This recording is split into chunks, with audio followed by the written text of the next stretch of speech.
while they themselves are buying oil, buying uranium, buying many other. I think for a great country like India, with the largest population in the world, with thousands of years of history, the worst thing which can happen to India is someone else comes to you and say, you need to accept these values. You need to treat country A as your enemy. You need to treat country B as your enemy. And then they will tell you that's the worst which can happen to India, is that you cannot buy oil from Russia, while they themselves are buying oil, buying uranium, buying many other things from Russia. And then they say to India that if you buy oil and sell oil for a profit, you are changing international order. No, that means Indians are smart if they can make a profit out of the trade. What do they expect? Do they expect Indians are dumb so that they buy oil and sell oil for a loss? Come on. I think it's very presumptuous for these people, for these countries, to come to the door of a great nation like India and try to make mockery of such great nation.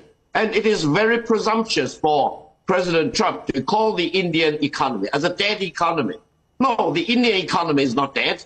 The Indian economy has great potential. So if the people in India believe in these proclamations that the Indian economy is dead, then you lose all hope. You need to make up your own mind and really strive for your own potentials. Now, the American panelists talked about China and China-US trade war imposed by the United States. China is ready to talk with the United States if they are serious. But if the United States really wants to pick a fight with China, China will fight till the very end, until the United States will not have a single iota of rare earth. That will bring their national defense industry to a complete halt.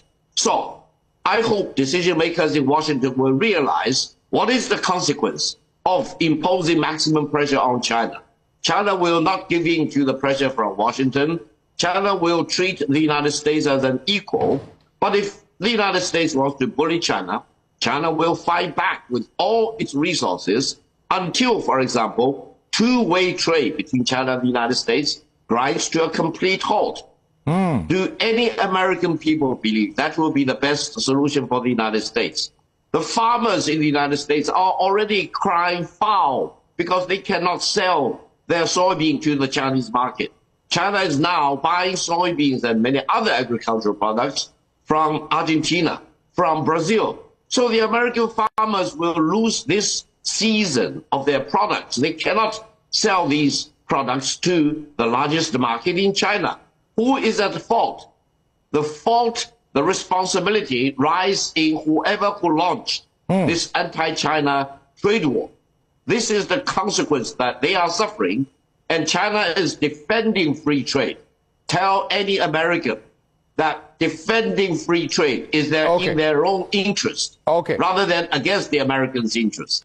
If this is a question for me, let me tell the American panelists, don't mess around with free trade and don't destroy free trade. To protect free trade is to protect the fundamental interest of the American people.